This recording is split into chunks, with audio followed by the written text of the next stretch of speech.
Hey guys, it's Sunny here and I'm back again with another video, and for today's video, pag-uusapan nga natin ang viral vlogging camera which is the DJI Osmo Pocket 3, and ito na naman tayo sa another viral product. No?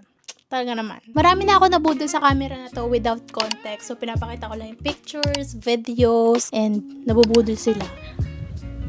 But before that guys, since magre-review tayo ng DJI Osmo Pocket 3, I also want you to show kung ano talaga yung quality ng DJI. So for this video, gumagamit pa rin ako ng DJI Osmo Pocket 3, and ang ginawa ko guys is nag-rent ako ng another DJI Osmo Pocket 3 sa Filmout Rentals. For those people na hindi pa ma-afford yung DJI Osmo Pocket 3, pwede kayong mag-rent. This is your sign to do vloggings nang hindi gumagastos ng malaki para sa camera. And also, maganda rin talaga mag-vlog or gumawa ng mga memories or mag-capture ng videos kapag nagtitrip kayo. So, kung bakasyon nyo, tas gusto nyo mag-capture ng videos using DJI Osmo Pocket 3, you can rent from Filmout Rentals, and you can rent it for as low as 500 pesos per day, guys. Ganun kamura ang Filmout Rentals. By the way, guys, this is not sponsored. I rented it myself para sa video na to. So, this DJI Osmo Pocket 3, guys, is I got this from Japan, and mostly out of stock siya dito sa Pinas, and even sa Japan guys, out of stock din siya. Pwede mo siya mabili sa Big Camera,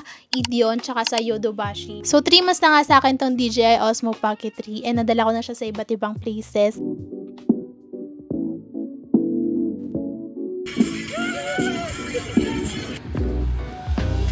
So, since sa Japan ko to binili, yung SRP ng Japan yung ilalagay ko, but we will convert it into peso. Dalawang klase kasi siya, guys. Yung creator, tsaka yung kanyang standard. So, yung standard ng Pocket 3, guys, it is 74,800 yen. Or kapag kinonvert siya in peso, it is 27,700. Mas makakamura ka kapag sa Japan ka binili. And mas makakales ka pa kasi i-exclude pa doon yung tax. So, pwede mo makuha yung standard ng Pocket 3 ng 25,000 pesos only. So, pag-usapan naman natin yung creator. Yung price ng creator combo, it is 96,800 yen. Or kapag kinonvert into peso, it is 35,800 peso. But kapag excluded yung tax, pwede mo siyang makuha ng 32,000 peso. Comparing talaga sa presyo ng Pinas, medyo malaki talaga siya. It's a great deal din kung sa Japan ka bibili. Pero since nung time na naghahanap ako ng DJI camera, is wala talagang halos stock dito sa Philippines. Sinakto ko na yung time na nasa Japan ako na pwede akong bumili ng DJI Osmo Pocket 3. So, itong DJI Osmo Pocket 3 ko na to is nakuha ko lang siya ng 32,000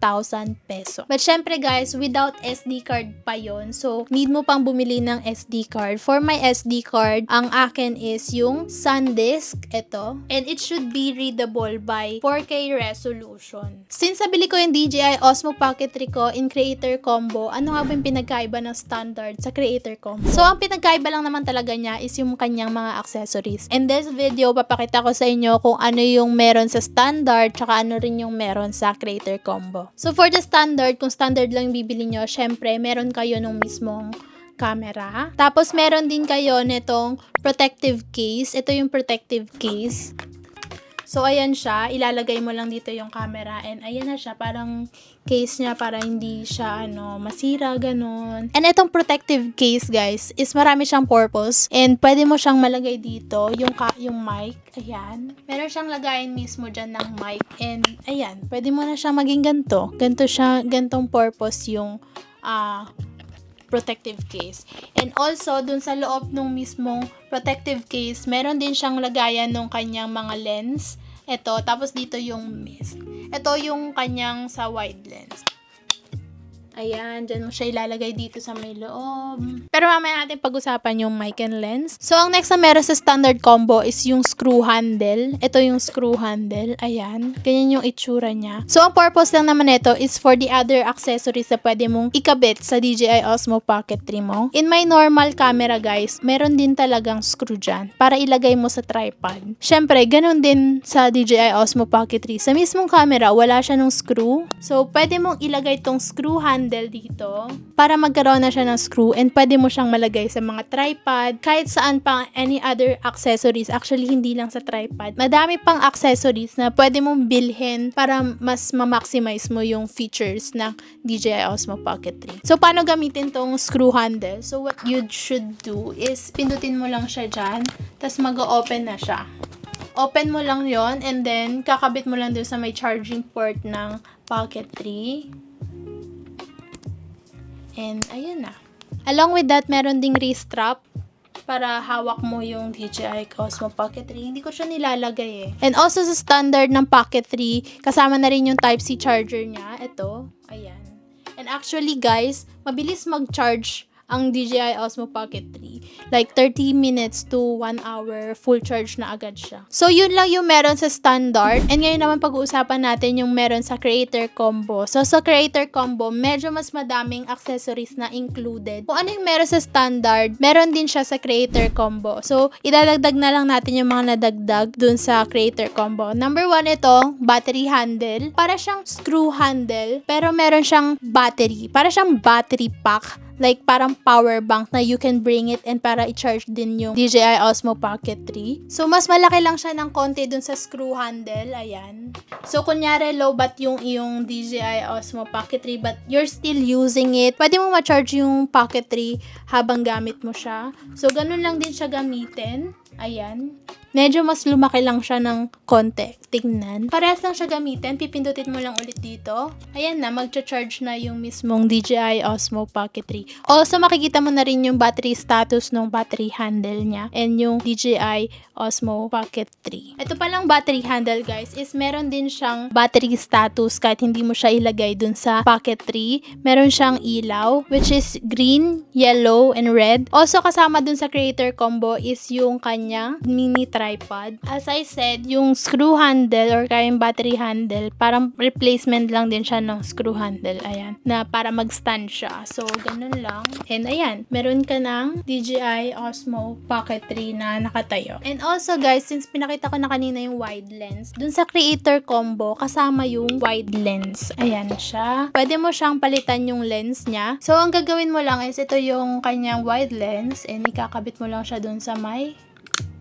ayan. Magnetic siya guys. And hindi lang ito yung lens na pwede mong magamit. May mga nabibiling lens ng DJI Osmo Pocket 3. So as I said kanina, maraming purpose yung protective case. Pwede mo siyang ilagay dito sa may loob ng protective case. Next naman guys, ito yung pinaka the best dun sa part ng Creator Combo which is the DJI Mic 2. Ito dun sa Creator Combo, libre na tong DJI Mic 2. So bago ko ipakita sa inyo yung feature ng mismong mic, meron pa ditong libre na clip magnet kinemerlut. Ito siya, ganito itsura niya. Tapos ididikit mo lang siya dito sa may likod. Actually, yung mic guys, meron siya talagang ganito. Kung wala kang sasabitan, ayan, pwede mo siyang i-clip nung magnet. So ganito siya, gaganyan mo lang siya.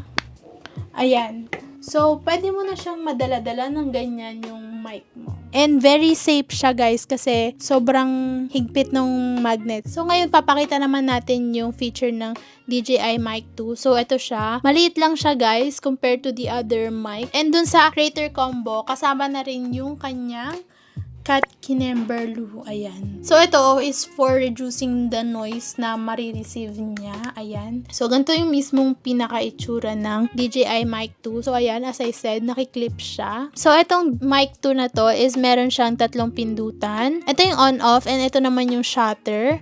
And then also, ito naman yung kanyang pag-connect sa ibang devices. So, pwede mo siyang i-connect sa ibang devices. So, hindi lang siya sa Osmo Pocket 3. Pwede mo rin siyang i-charge using the Type-C. And dito, pwede mong i-connect siya dun sa device using wired. Pwede mong magamit siya in other devices. Ayan. So, paano siya gamitin, guys? Sobrang dali lang niyang gamitin. Pagka-on mo sa kanya, magva-vibrate siya, tapos magka-color blue siya. And lalabas dyan sa screen na connected ng iyong DJI Mic 2. And also, makikita mo rin yung battery status ng DJI Mic 2. And also, yung loudness ng boses mo while using the mic. Pag green, sakto lang. Pag orange, medyo malakas. Tapos pag red, pinaka malakas na siya. So, kung gusto mo siya i-connect sa ibang devices, guys, itong part na to, as I said, ito yung pipindutin mo, tapos magko-color, yellow naman yung ilaw niya dito, and doon mo malalaman kapag connected na siya sa device na yun. And plus pa, guys, sa Creator Combo is yung kanyang camera bag. Ayan. Very compact to, guys, pag ginamit mo.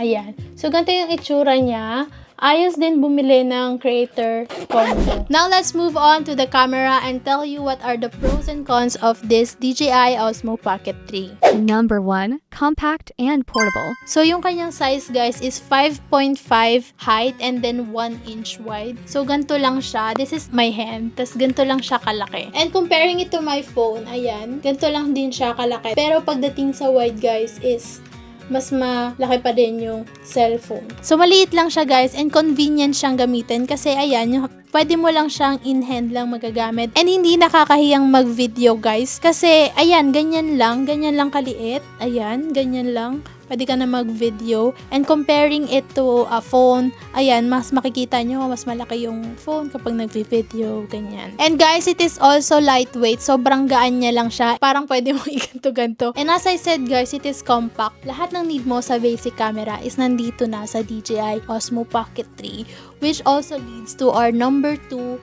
pros. Number 2. Has a lots of shooting modes. So from this DJI Osmo Pocket 3, you can take panorama, photo, video, low light, slow motion, and time lapse.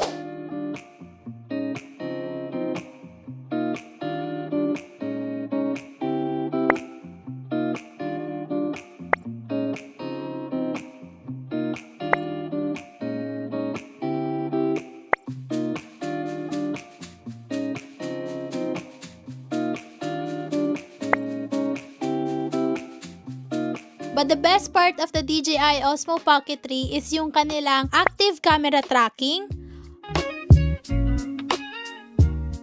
autofocus, dynamic framing, 90-degree and 180 spin shot, hyperlapse, and yung kanilang zoom in and zoom out. So for the active camera tracking, dito, ito lang pipindutin mo and then face auto detect. So you start the video, dun pa lang siya maghahanap kung sino yung itatrack niya.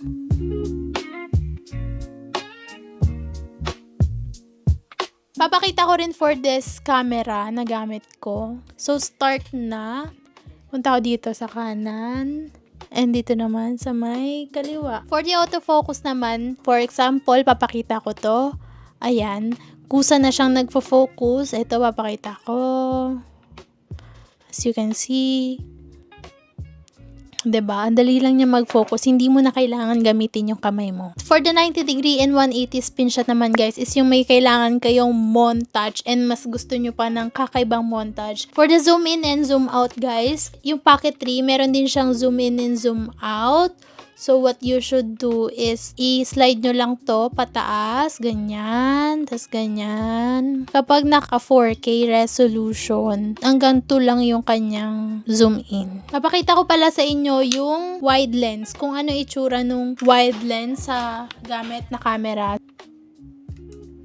Ayan.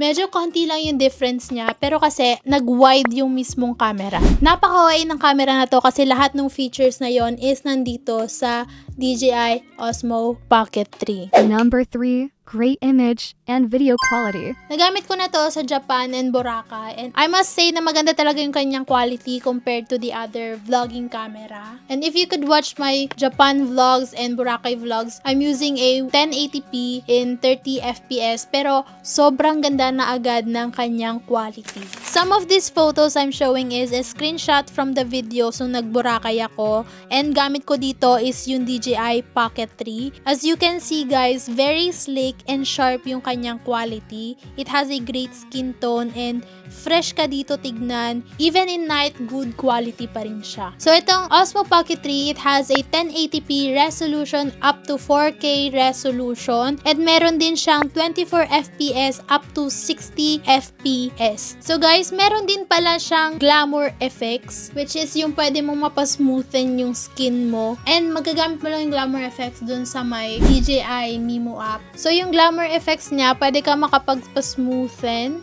pwede makapagpa-brighten,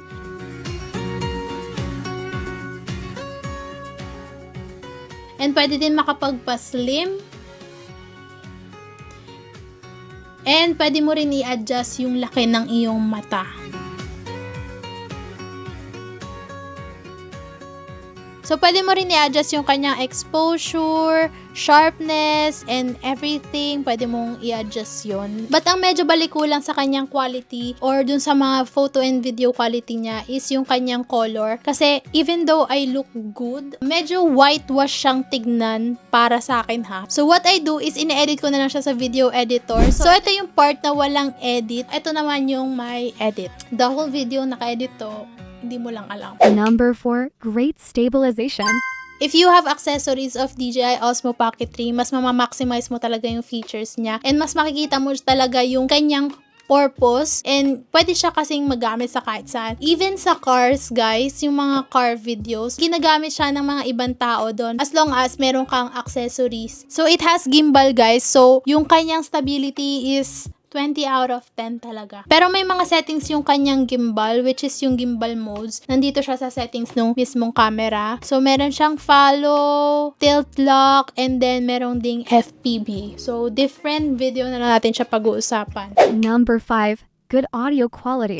Ewan ko lang guys kung ako lang to, pero gusto ko yung quality. Kahit walang mic guys, is pwede mong magamit yung DJI Osmo Pocket 3. This is my sound kapag walang mic. And as you can see, clear pa rin naman yung voice ko. Meron lang mga hangin and all na mga background noises na maririnig. And I'm back with my mic. So, some other people, hindi nila gusto yung quality ng Pocket 3 kasi masyadong mahina. Pero kasi guys, most of the cameras are mahina talaga yung kanyang audio quality. Kaya, most vloggers talaga or mga nagva-vlog is meron talaga silang mic, but comparing it to other camera, yung Pocket 3 is mas maganda yung kanyang audio quality compared to sa camera. Nung nag-Japan ako guys, wala akong mic doon, pero as you can hear it, rinig na rinig pa rin naman yung aking boses. Hindi lang talaga ganun ka sobrang ganda as pag merong may mic. So guys, meron siyang sariling audio, so kung hindi kayo gagamit ng mic, maririnig pa rin siya. And also, pwede rin din yung part na naka-mic ka, tapos maririnig din yung camera. Pero yung audio quality guys, na sinasabi kong best is comparing lang yon sa ibang other vlogging camera.